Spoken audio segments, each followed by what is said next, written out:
Hello, welcome to the Massive Attack tour. My name's Robb Allan. I'm mixing front of house on the tour. We just come back from Glastonbury. We just got all of the mud out of everything. I've been mixing Massive Attack since 2006, on and off.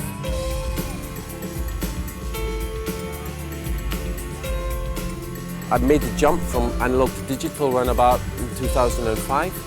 And since then, on venues, I've mixed a few bands. I've mixed on Avid venue desks. I've mixed Coldplay. I've mixed Richard Ashcroft, Manic Street Preachers, who are actually the first band I ever mixed when I made the analog to digital jump. I mixed them on a D show back in the day. We have 5 different singers on this tour who all come out and work individually and sometimes together.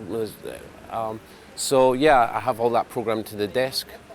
It's a kind of interesting challenge. Each singer has a different quality to their voice. It relates to the music in a slightly different way. Of course, I have to EQ them differently. I have to make them sit in the mix differently. I use different effects, different plugins on each of the voices so we can tailor the sound around each voice. So it's not just, in fact, about how their voice is, but how their voice relates to the rest of the band. So actually, you have to tailor the mix around the voice to a certain extent. It's quite an interesting challenge. It's like doing 5 different bands, one after the other, with no gaps. It's almost like each song is a different band.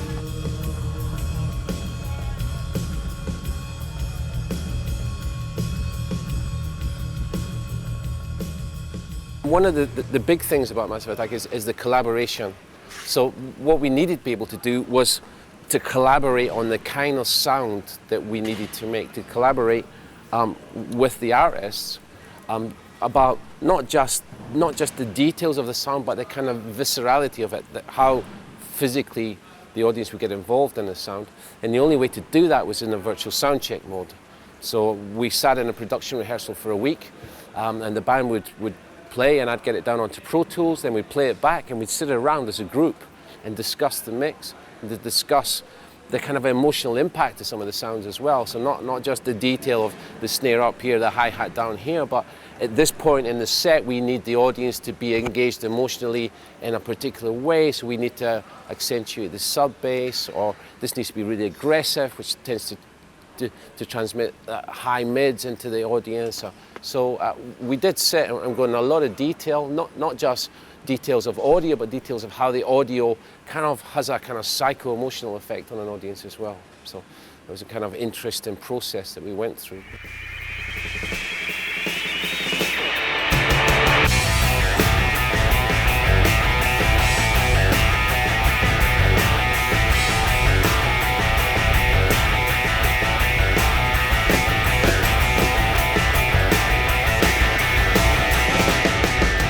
We've been in Iceland, we're going to go to Lebanon, so some of the time we're having to fly the audio equipment as well as just take it in trucks. You probably saw earlier we got a couple of trucks with audio and lights and video, but for some of the gigs further away, like Iceland, we had to fly it.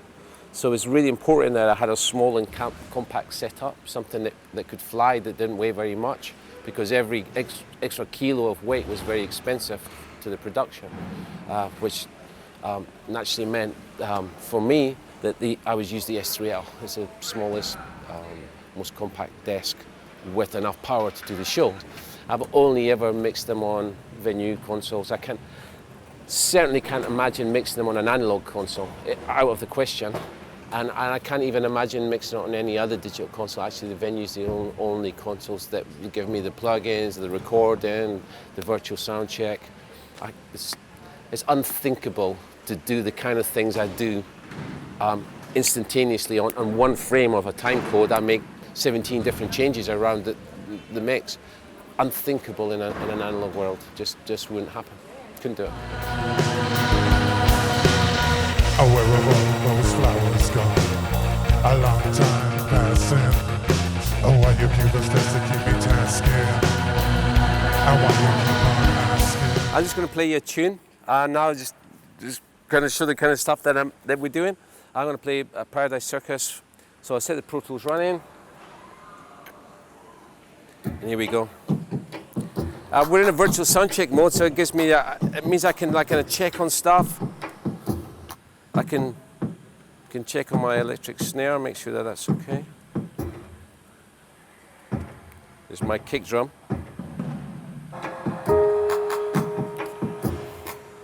Over here I've got my pianos. Martina's going to start to sing in a minute. Over here I have my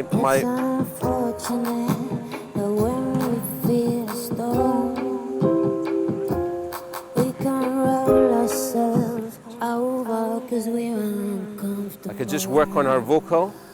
I want to check what the plugins are doing. I can dive straight in there. Here's my delay. But we like it when we're spinning. And I can work on here. In his grip. Change the time a little bit.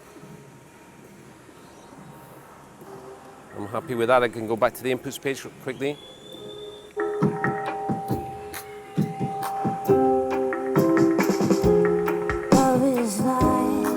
There's the acoustic drums coming now.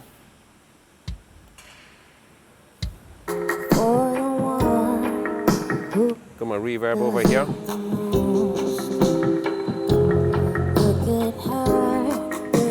Lovely bass line, old style reggae bass line.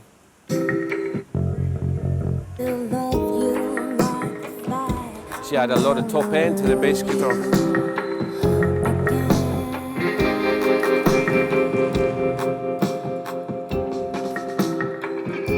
There's a guitar here.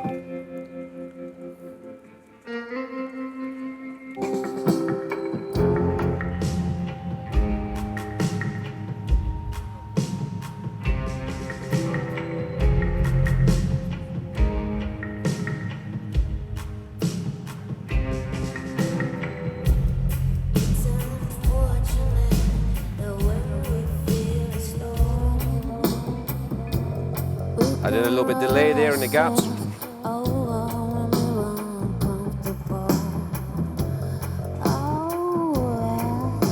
The devil makes us sin.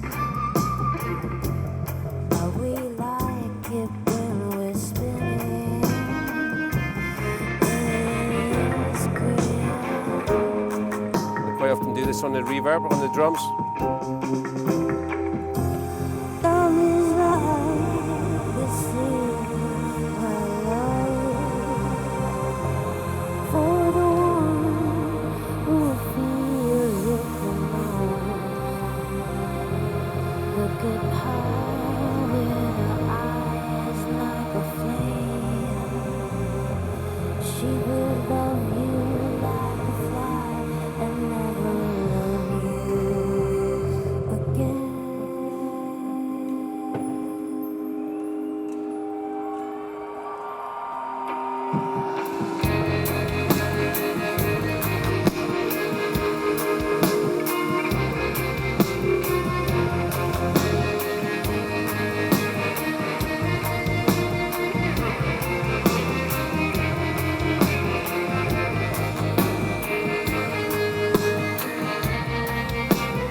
Build it up, it's instrumental now, so I'm building it up towards the end of the song. The old reggae snare.